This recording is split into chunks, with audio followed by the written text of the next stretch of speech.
All right. Here we go.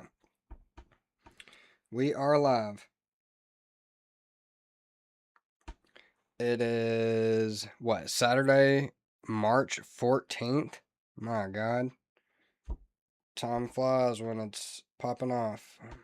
When it's popping off.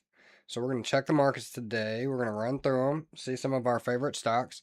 As we do, it's your cousin Dustin. Like and subscribe.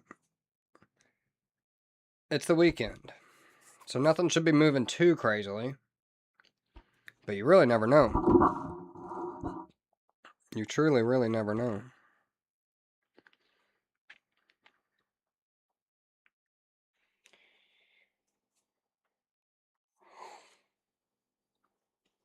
So right here we got it. Nvidia's down 1.58%, Apple's down 2.21%, Microsoft is down 1.57%, Meta is down 3.83%.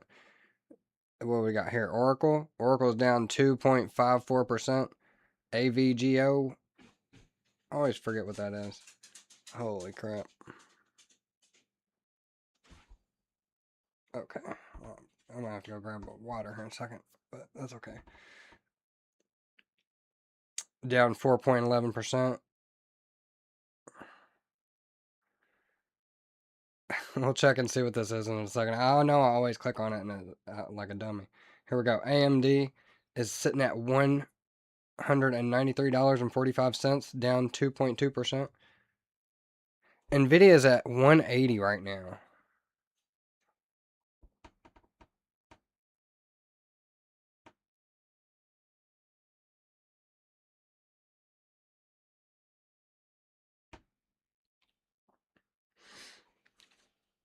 No, this is half for you guys, but this is half for me as well.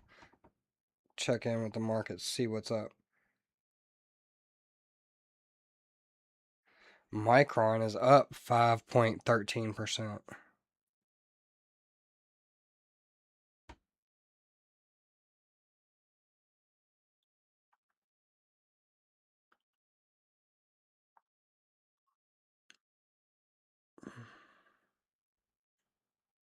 Look at that.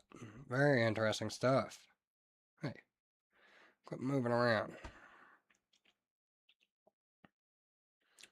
Quit all that moving around. And then we go to the crypto markets. We got Bitcoin sitting at $70,669.99.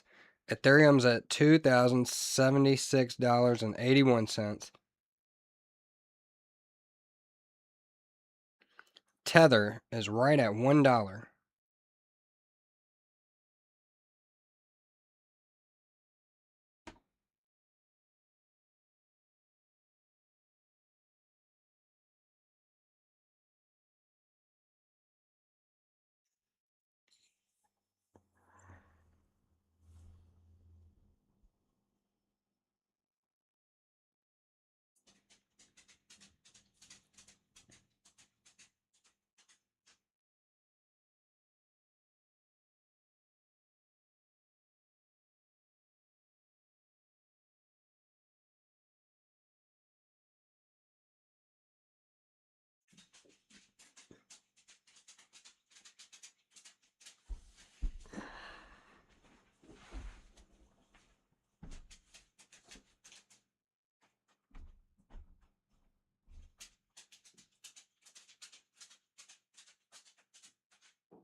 Look at the bigger indices here. We got Dow Jones has got sitting at 46,558.47.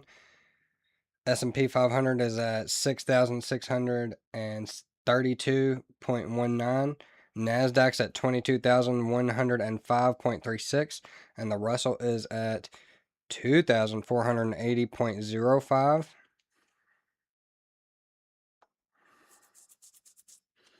Check out the VIX. It's sitting at 27.19.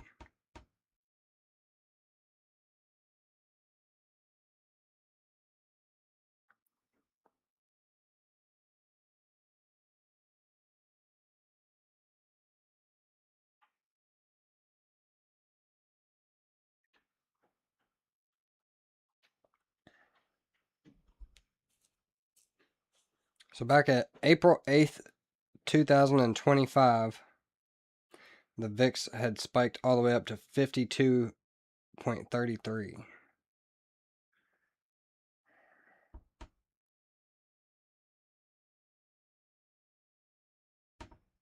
As you can see on the chart here, though, it's getting up there pretty high. It's, what have we got here? March 6th, it was higher.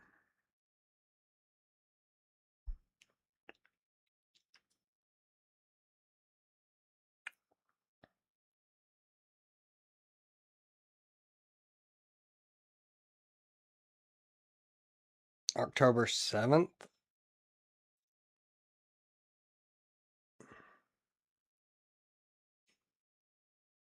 April 4th, 2025? I don't even remember what happened. Let's ask our friend Gemini.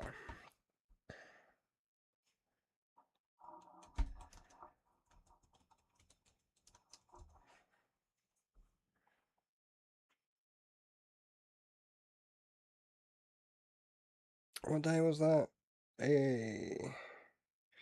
April 4th, 2025.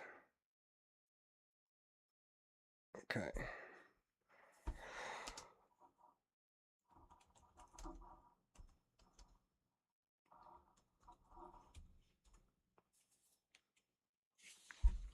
I'm sure I'll remember it.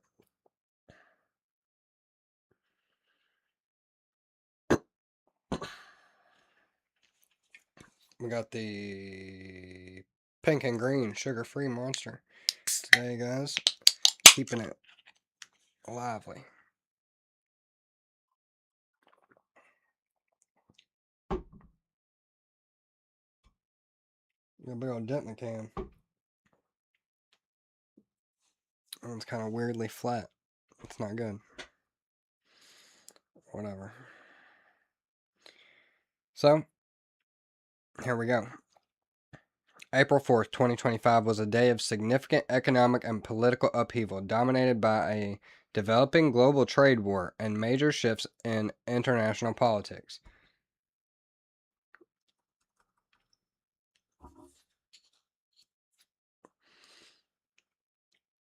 The global economy was sent into a tailspin following President Donald Trump's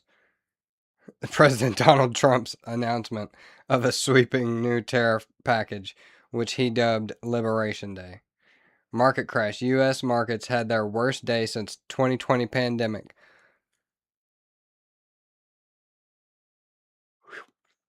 Sorry, guys, I work third shift. I will be yawning. The Nasdaq plunged 6% and the S&P 500 fell nearly 5%, wiping out about approximately $2.5 trillion in market value. The Chinese retaliation.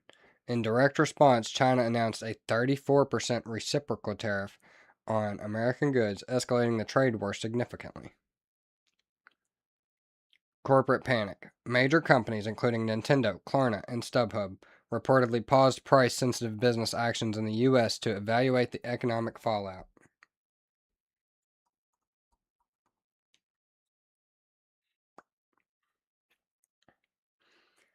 Two, U.S. political shakeups. National security firings. President Trump removed several top national security officials. These moves were reportedly influenced by far-right activist Laura Loomer, drawing significant criticism and concern from security experts. This is Gemini, so take this all with a you know, big spoon of salt. You never know about these freaking AIs, what they're going to say. Some stupid shit sometimes. Anyways, record-breaking filibuster.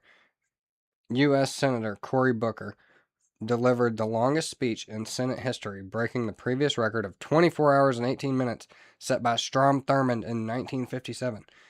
Jesus, boy.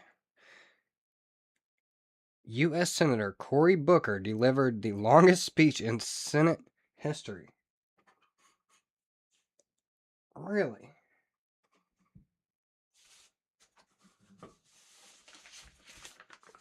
Whoa.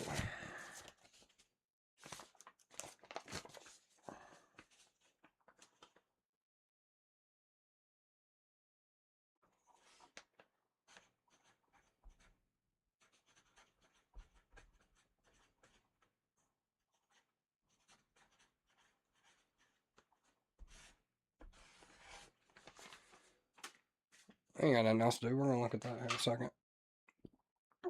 That sounds kind of fun.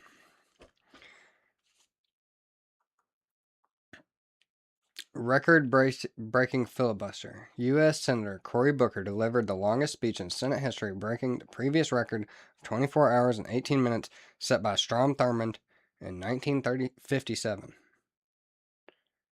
Jesus. Judicial intervention. A federal judge blocked the Department of Health and Human Services from terminating $11 billion in federal health funding that had been allocated to states during the COVID-19 pandemic.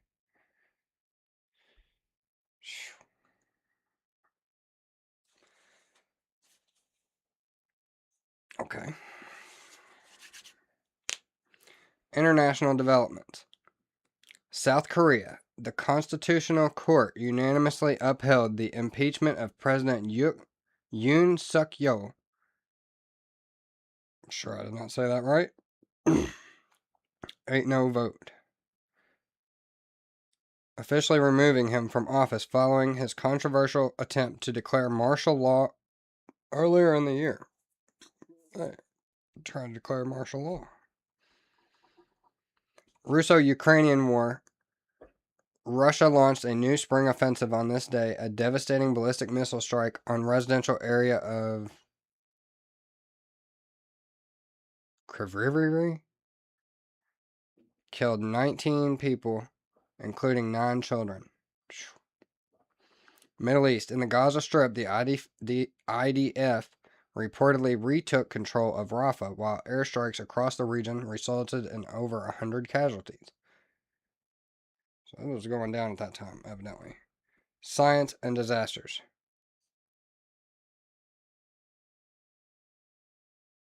Artemis II. NASA displayed the official mission insignia for Artemis II on the vehicle assembly building at Kennedy Space Center, preparing for the first crewed lunar orbit mission in over 50 years. Severe weather.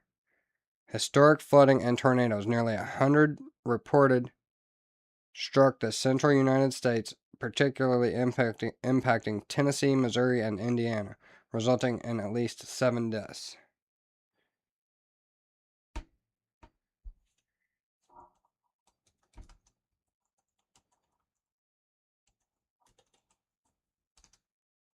Jesus.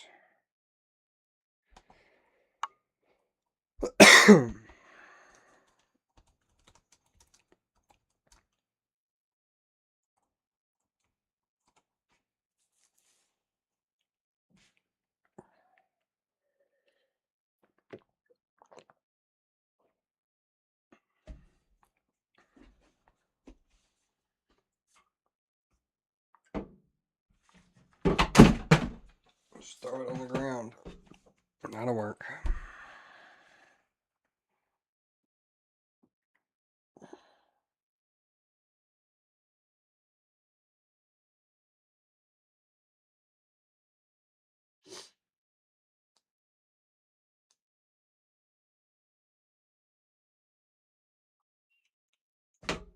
Alright.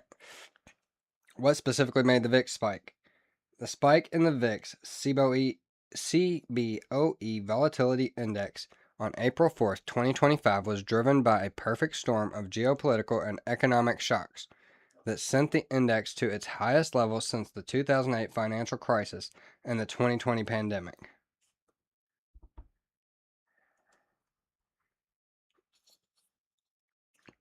The VIX, often called the market's fear gauge, skyrocketed from roughly 17 to over 45 and eventually hit an intraday peak near 60 in the following days.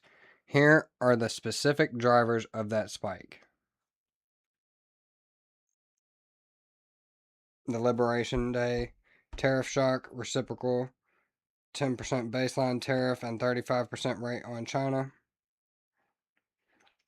The retaliation. We kind of covered that a while ago. Inflation and recession fears. The VIX spiked because the tariffs created two simultaneous conflicting fears. Stagflation. Economists, including those at JP Morgan, warned the tariffs represented the largest tax hike in decades, potentially adding 1.5% to inflation overnight. Growth collapse. At the same time, the sudden disruption of supply chains led to immediate recession warnings. This double whammy of rising prices and falling growth is a nightmare scenario for volatility. Okay. The breakout of the Trump put. Historically, markets often assumed the government or the Federal Reserve would step in to save the market during a crash. The Fed put. On April 4th, that confidence vanished. The Fed conflict. Trump's public attacks on Fed Chair Jerome Powell, calling for his termination, led investors to fear that the Federal Reserve's independence was compromised, making them less likely to intervene effectively.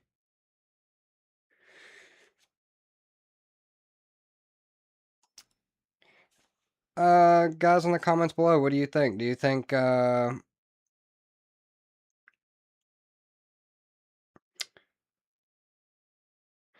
if Donald Trump wasn't on Jerome Powell's ass like he is all the time, do you think he would have maybe done something to help the broader economy and markets more? He could have lowered rates before. I mean, maybe it's not up to him directly, you know what I mean? But, like, it's possible. These people are humans. They're not robots, you know what I mean? Trump's constantly on his ass. I mean, it's gonna affect how he does his job. Probably doesn't feel too good about that. Probably pisses him off pretty good. He's got his retirement coming up soon. He's like, yeah, screw this. Maybe. Or maybe he's just perfectly, I'm Jerome Powell. I'm super zen mode. I don't care what is happening. I doubt it, you know?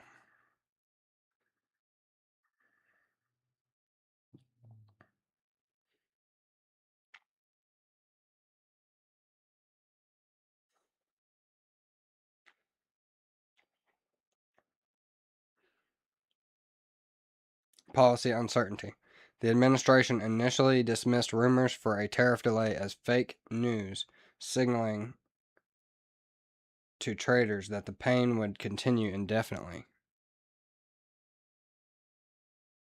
Jeez. Technical cascades. The Vanna charm effect. As the S&P 500 dropped over 10% in 2 days, technical factors accelerated the VIX spike. Hedging panic. Fund managers were forced to buy put options, downside protection, at any price, which mechanically drives the VIX higher. Yield inversion. U.S. Treasury yields plummeted below 4% as investors fled to safe havens, signaling a flight to quality that typically accompanies extreme VIX spikes. So there you go. So there you go. There you have it.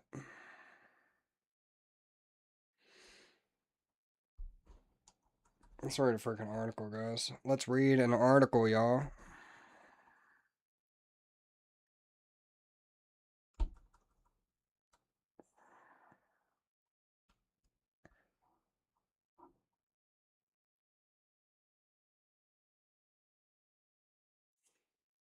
This is One Day Ago by CNBC, or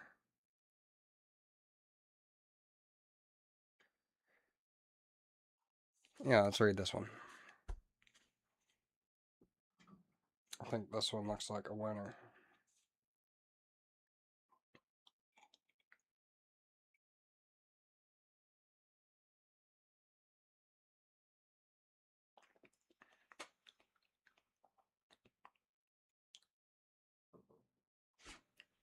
Right back.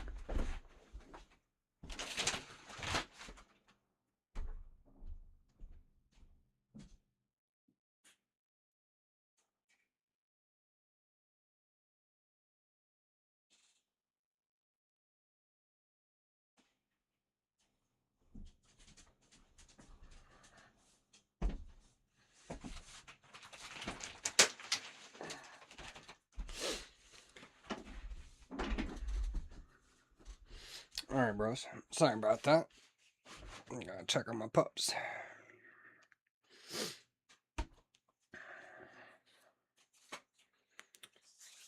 Okay, here we go. The market won't bottom until investors get more scared. Watch this VIX level. This is by Itzel Franco.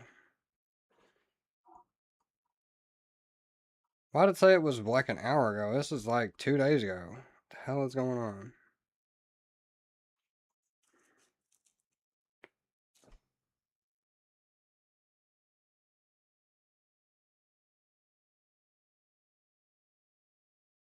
Oh, they're not gonna let me read it. That's what it is. Stupid.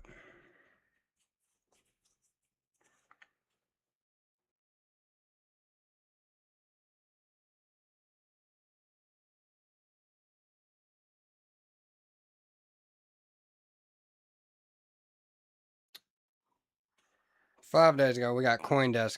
Let's see if they'll let me read this one.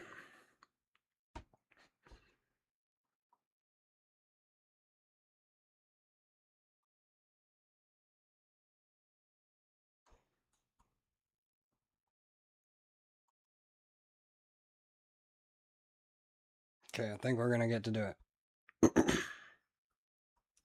Yeah. Let's crap off the screen. So we got, now this one's kind of a Bitcoin related article here. So here we go. Stock market volatility hits 1-year high, possibly marking Bitcoin bottom. What do you guys think in the comments below? If you think it's hit a bottom or what?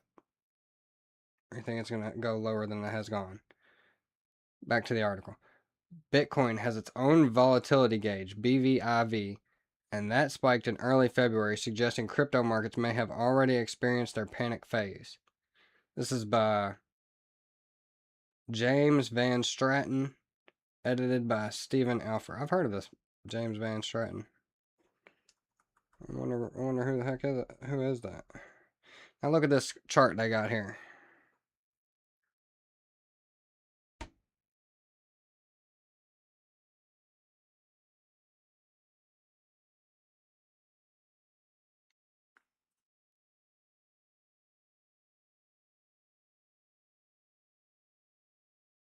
Okay, interesting. All right. What to know?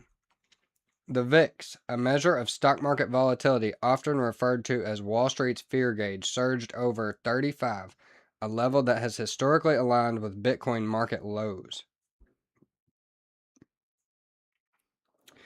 Bitcoin's volatility gauge, BVIV, suggests that crypto market already experienced its panic phase back in February. Sorry if y'all hear that in the background, guys.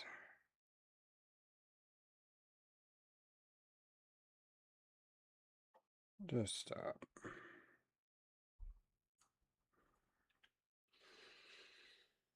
The VIX and Bitcoin often move in opposite directions with sharp spikes in the volatility index, frequently coinciding with Bitcoin local bottoms. The CBOE volatility index, which measures expected volatility in the S&P 500 based on options pricing and is widely viewed as Wall Street's fear gauge, jumped to its highest level in nearly a year, rising above 35. The surge signals growing panic across traditional markets.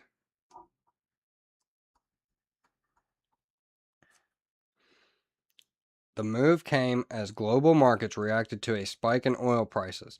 WTI crude briefly surged to around $120 when futures opened Sunday, before retreating towards $100. The volatility has weighed on traditional safe havens and equities alike, and both U.S. stocks and gold falling.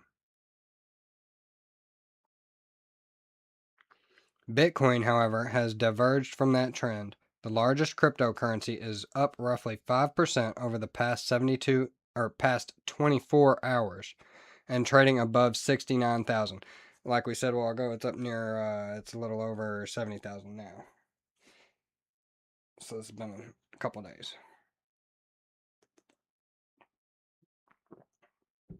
Back to the article. Historically, Bitcoin tends to bottom when the VIX spikes. During the tariff-driven market turmoil in April 2025, Bitcoin found support near $75,000 as the VIX surged to around 60. In August 2024, the unwind of the yen carry trade pushed the VIX above 64, while Bitcoin dropped to roughly $49,000. A similar pattern emerged during the Silicon Valley Bank crisis in March 2023, when the VIX briefly rose above 30 and Bitcoin hit a local low near 20,000.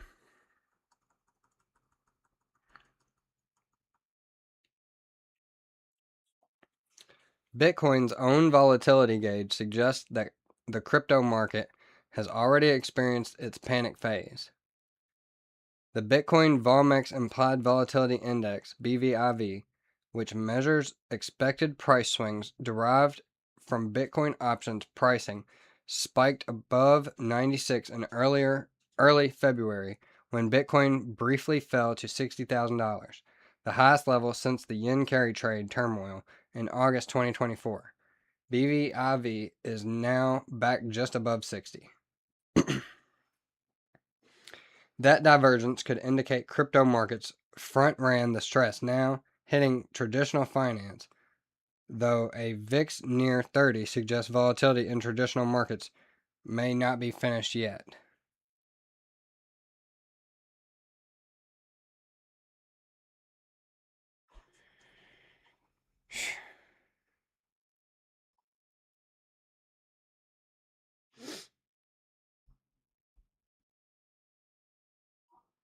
That's enough. That's enough Bitcoin. That's enough crap about Bitcoin.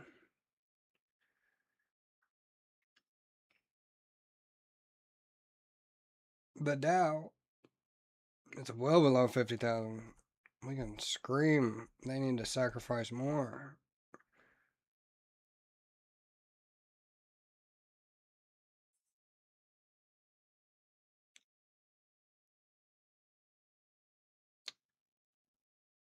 Motley Fool.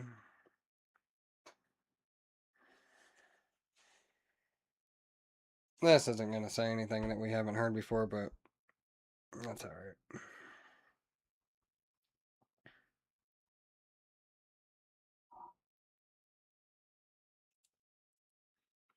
Summarize it with Perplexity. I mean, damn, dude. It's fucking 1 minute article. How much we need to summarize this shit?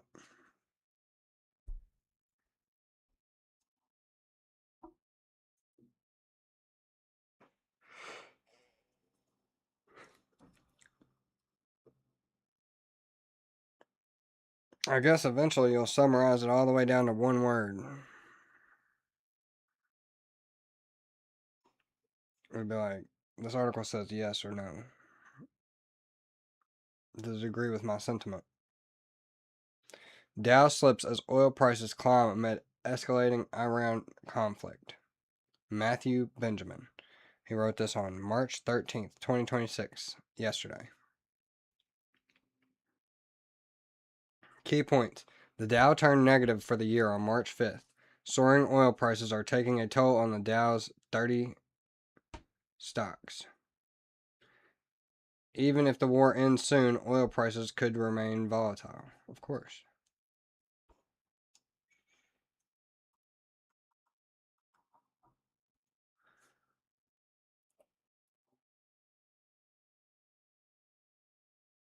Ooh, gosh. All right. Back to the article here. The price of oil has continued to rise in recent days, pushing stock indices like the Dow Jones Industrial Average lower. As I write this at Wednesday's market close, Brent crude, the international benchmark, is trading at about $93 a barrel, more than $20 higher than its price before the war in Iran began. And like we said, it got up to about 120 at one point. As a result of spiking energy prices, the Dow turned negative for the year on March 5th and has continued to fall. It's down about 4.5% since the Iran war began and 1.3% in the red for 2026. It shed 289 points on Wednesday. Not good. The Dow, one of the most widely quoted stock indexes in the world and one of the oldest, dating to 1896, tracks 30 of the largest U.S. companies and is considered to be a useful indicator of the health of the entire U.S. stock market. Analysts say that spiking crude oil prices will weigh on long established U.S. companies first, like those tracked by the Dow, and then spread to other parts of the stock market. It's not yet clear what can halt the slide in stock indexes. Certainly, a ceasefire or a surrender by the Iranian regime would help, though neither looks likely anytime soon. President Donald Trump, clearly worried about the market's reaction to the ongoing conflict, continues to assert the conflict will end very soon.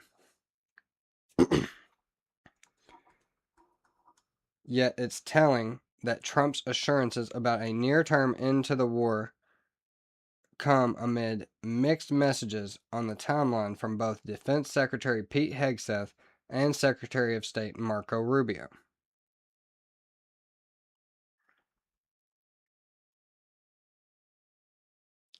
An end to the war may not bring an end to market volatility.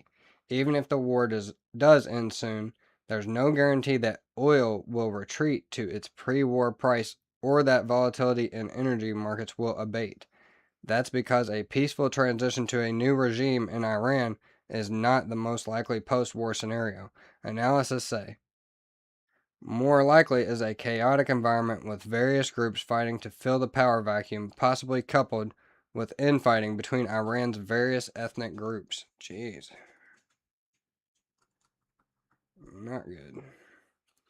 JP Morgan notes in a recent report that since 1979, the year of the Iranian Revolution, there have been 8 notable instances of regime change in medium to large scale oil producing nations, each with significant implications for global oil prices and supply dynamics, and further destabilization of Iran could lead to significantly higher oil prices sustained over extended periods, and thus more volatility, the investment bank says. That means indices like the Dow and the S&P 500 may continue to whipsaw up and down even after the bombing has ended and the Strait of Hormuz is once again passable. Oh, insane. Truly wild shit. Broadcom, of course.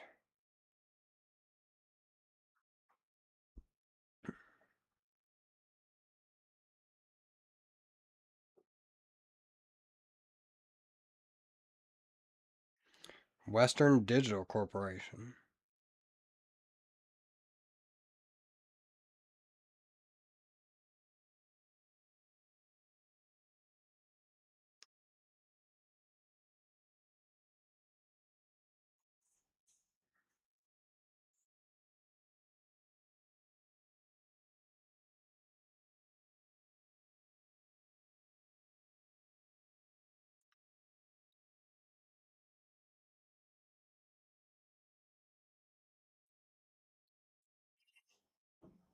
All right.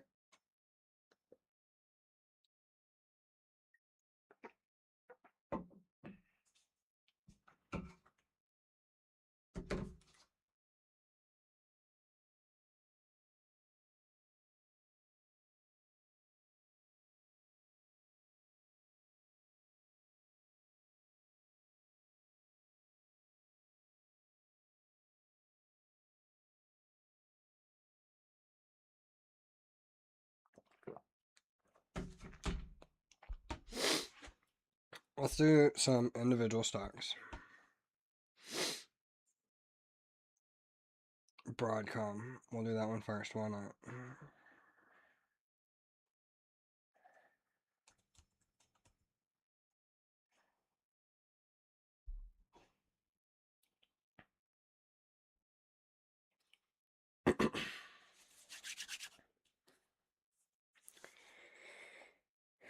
All right, here we go. We got Broadcom. Ticker symbol AVGO. They are down 4.13%.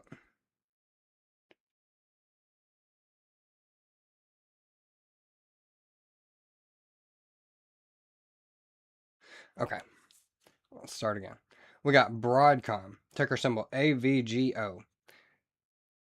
Today's Saturday, but this would have been on Friday's trading. They're down 4.13% on Friday. Down 0.33% in the after hours, sitting at 321.09.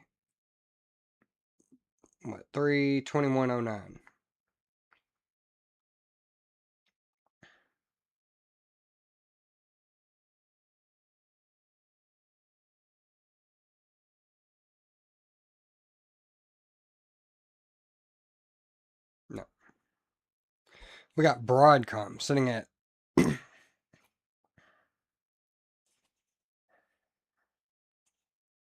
all right, here we go. We got Broadcom sitting at 321.09. Over the past 5 days, they're down 1.63%. Over the past month, they're down 3.12%. Over the past 6 months, they're down 11.52%. Year to date, they're down 6.92%. Over the past year, they're up 64.95%. And over the past 5 years, they're up 614.01%.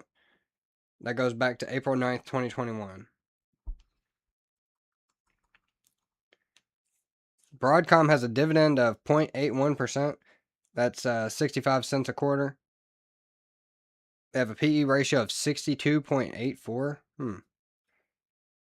52-week high of $414.61 and a 52-week low of $138.10 with an EPS of $5.13. They have 4.73 billion shares outstanding and 33,000 employees.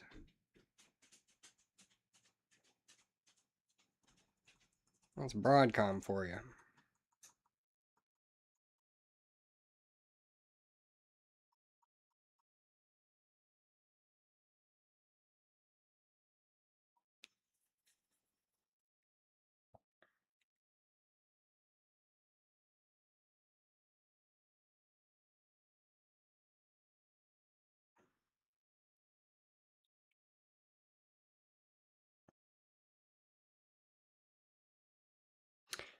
Nvidia is sitting at $180.25.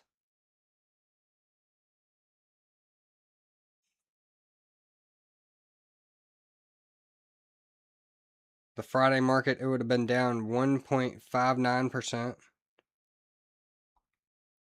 Over the past 5 days, it's up 1.88%.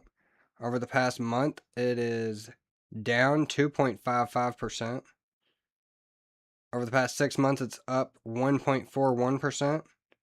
Year to date, it's down 3.35%. On a 1-year chart, it's up 48.15%. Over the past 5 years, it's up 1,301.63%. And on a maximum chart, NVIDIA is up 450,525%. Say that blindfolded walking backwards.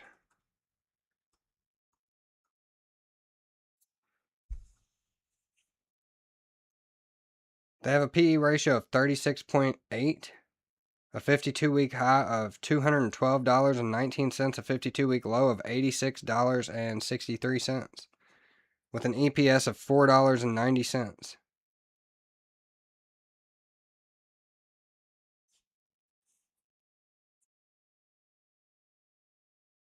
What do you guys think about NVIDIA here at 180? Is NVIDIA a buy or a sell? Or a buy, hold, or a sell here at 180?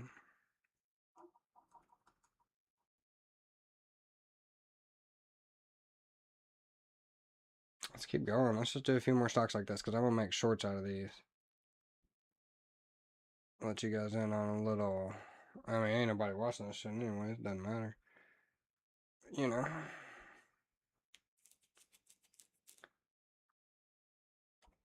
Go ahead and do AMD as well. Fuck it.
Okay.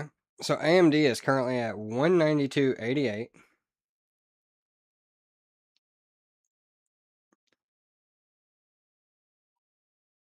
On a 5-day chart, they are up 2.18%. On a 1-month chart, they're down 4.77%. On a 6-month chart, they're up 20%. Year to date, they're down 9.7%. On a 1-year chart, they're up 91.53%. On a 5-year chart, they're up 138.61%. On a maximum chart, they're up 1,127.87%. Okay. They got a PE ratio of 74.11, 52-week high of 267.08, a 52-week low of 76.48, EPS of $2.61. They got 1.63 billion shares outstanding and 31,000 employees.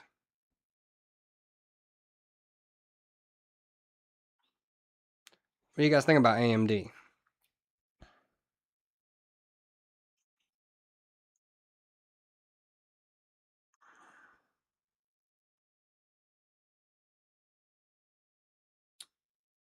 Okay.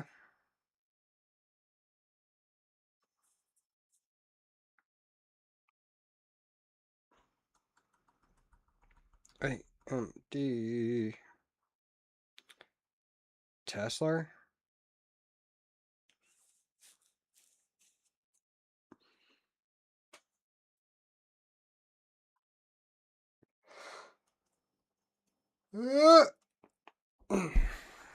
Tesla?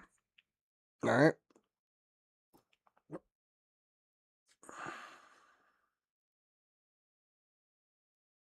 Tesla's currently at $389.80. $389.80. Over the past 5 days, it's up 0.38%. Over the past month, it's down 4.73%. Over the past 6 months, it's down 4.59%. Year to date, it's down 13.01%.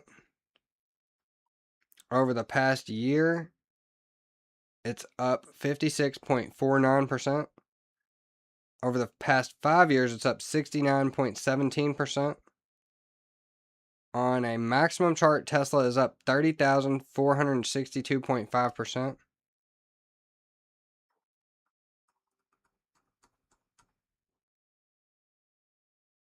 They got a 52-week high of $498.82, a 52-week low of $214.25, an EPS of $1.08. 3.75 billion shares outstanding and 135,000 employees. What do you guys think about Tesla? Let me know in the comments.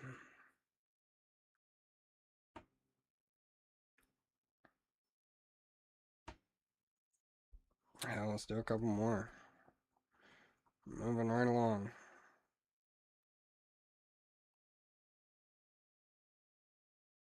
Let's go Amazon.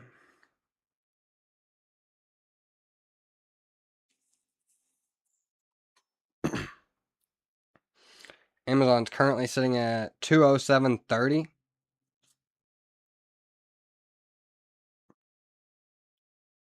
Over the past 5 days, they are down 1.51%. Over the past month, they're up 3.24%. Over the past 6 months, they're down. Over the past 6 months, they're down 10.27%. Year to date, they're down 10.03%. Over the past year, they're up 4.91%. Over the past 5 years, they're up 34.44%. And on a maximum chart, Amazon is up 230,644.44%. There we go. They got a PE ratio of 28.95, a 52-week high of $258.60, 52-week low of $161.43, with an EPS of $7.17. 10.73 billion shares outstanding and 2 million employees. What do we think about Amazon, guys? Are we buying Amazon? Are we selling Amazon? Are we holding Amazon? What are we doing? Let me know in the comments.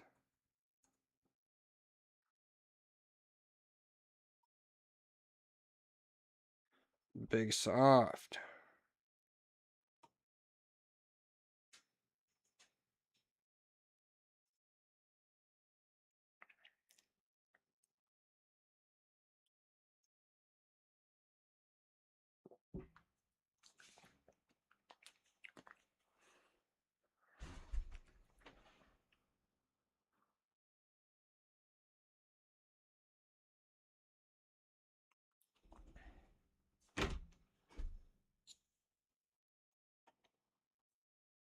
Alright, we'll do this one, then we're going to look at Cory Booker's. I want to hear like an explanation of his speech, or like a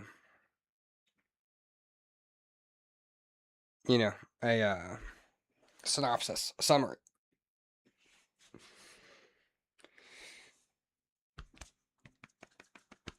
Okay, here we go. Microsoft currently sitting right at $395.10. Over the past 5 days, they are down 2.29%. Over the past month, they're down 0.33%. Over the past 6 months, they're down 23.25%. Year to date, they're down 18.21%. Over the past year, they are up 1.8%. Over the past 5 years, they're up 67.78%. And on a maximum chart, they're up 395,450%.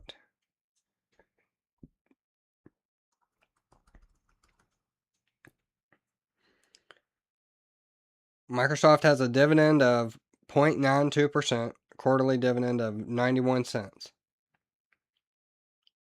They have a PE ratio of 24.75, a 52-week high of $555.45, a 52-week low of $344.79, an EPS of $15.98, with 7.43 billion shares outstanding and 228,000 employees. What do we think about Microsoft, guys? Is it a steal of a deal, or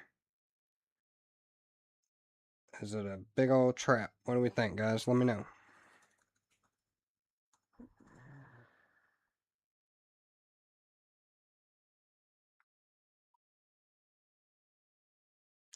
Obviously, we're not going to sit here and listen to 24 hours filibuster by Cory Booker.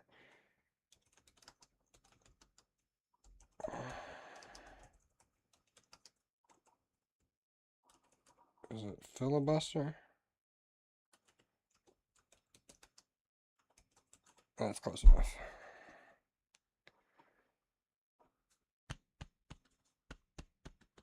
25 hours and 5 minutes. Good grief.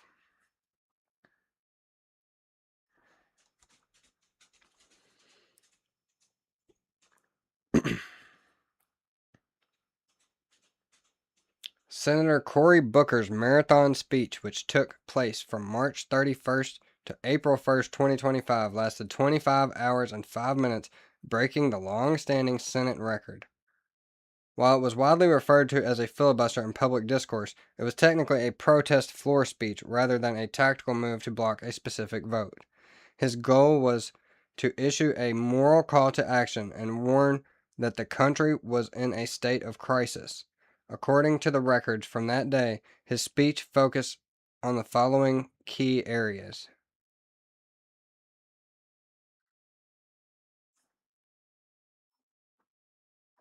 I don't even remember that. Opposition to the Trump administration and Doge. Booker spoke extensively against the actions of President Donald Trump's second administration and the Department of Government Efficiency, led by Elon Musk. He argued that their policies showed a complete disregard for the rule of law and the Constitution. This is all according to Gemini.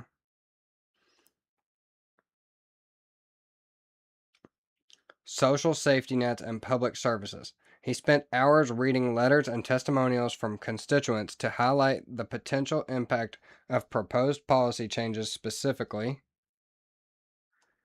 Social Security and Medicare. He criticized efforts to reduce funding and the chaos at the Social Security Administration following mass personal firings. Medicaid. He read stories from families who described the program as a lifeline and protested billions of dollars in proposed cuts. I kind of fuck with Cory Booker, dude. Fuck it.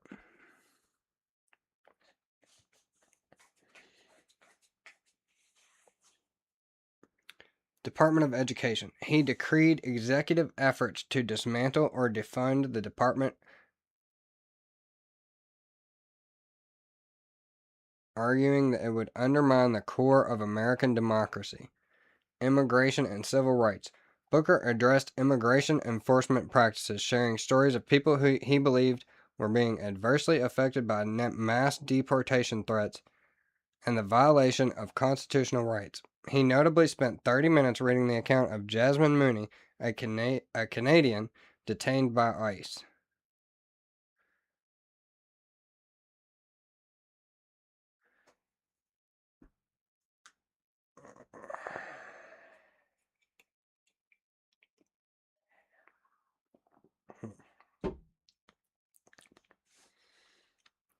Institutional stability and foreign policy.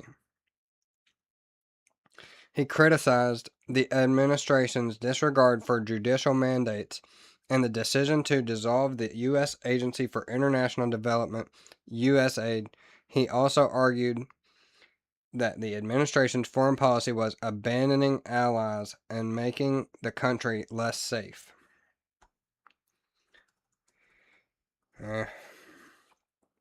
Booker's speech was fueled by roughly 1,164 pages of prepared material. He intentionally surpassed the 1957 record of 24 hours and 18 minutes held by Strom Thurmond, noting that while Thurmond's speech was meant to block progress, the Civil Rights Act, his own stand was meant to protest retreat from democratic values.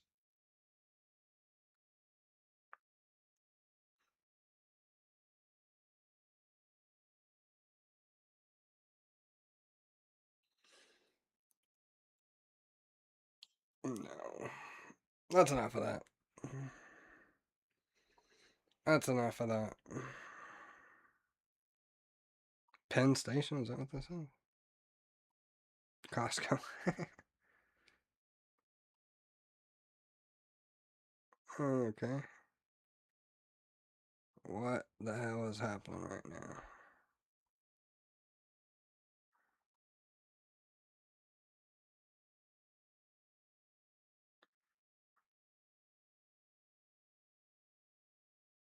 Newmont?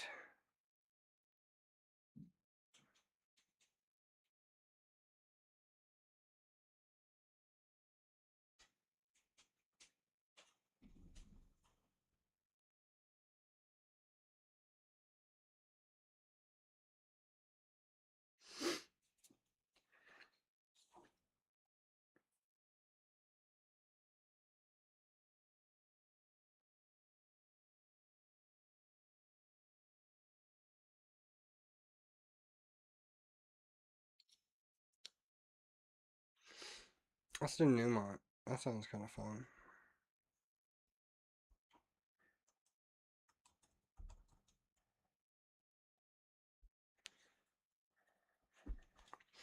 This is kind of a different one. Here we go.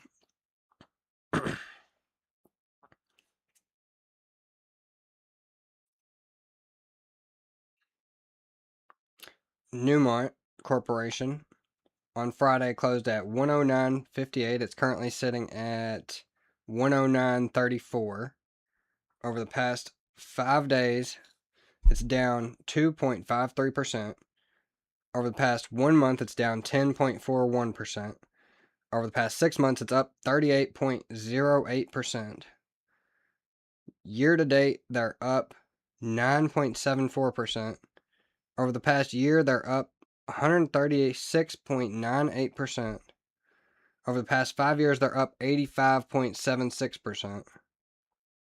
On a maximum chart going back to 1986, they're up 730.15%.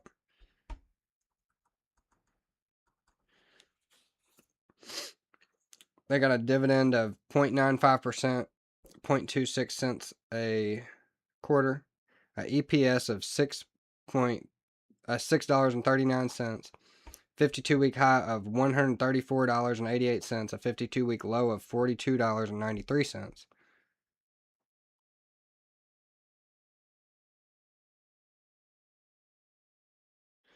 Newmont declined approximately 15% following record highs in early 2026. This recent pullback was driven by profit taking and lower 2026 production guidance. Analysts project significant upside next quarter as sentiment suggests the company will benefit from high gold price forecasts and disciplined capital returns despite near-term operational transitions.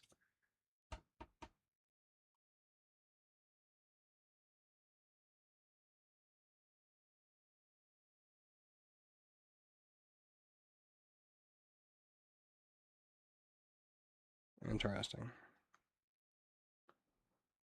the fuck do they fucking do? This is like gold, I guess. Yeah, gold stock. Alright.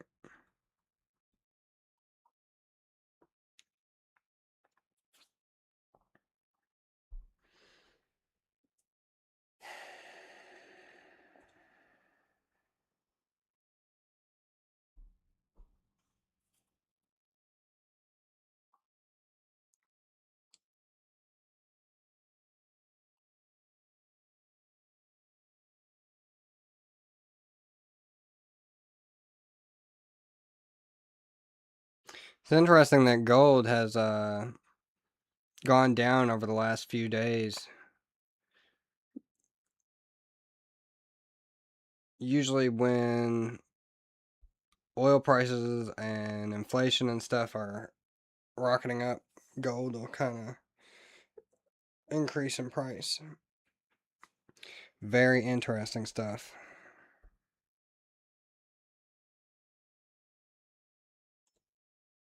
Hey, stop that.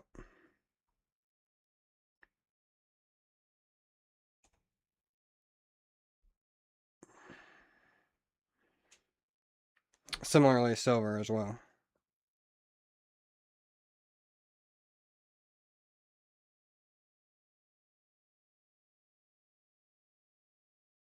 Let's do silver's charts. So silver is currently sitting at $80.64. Over the past 5 days, it's down 2.94%. Over the past month, it's up 9.66%. Over the past 6 months, it's up 87.72%. Year to date, it is up 14.23%. Over the past year, it's up 134.23%. Over the past 5 years, it's up 211.25%. And on a maximum chart, it's up 138.67%, which doesn't really make a lot of sense. What do we think, guys? Do we think silver's going to shoot up with, or do we think it's gonna go down? What do we think, guys? Let me know in the comments.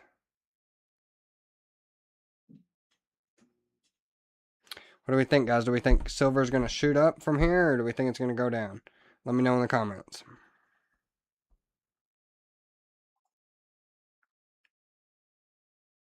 Okay. So we've done it. We've covered everything that we were supposed to do.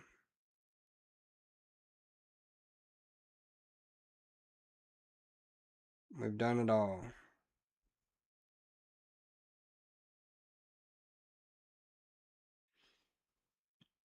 But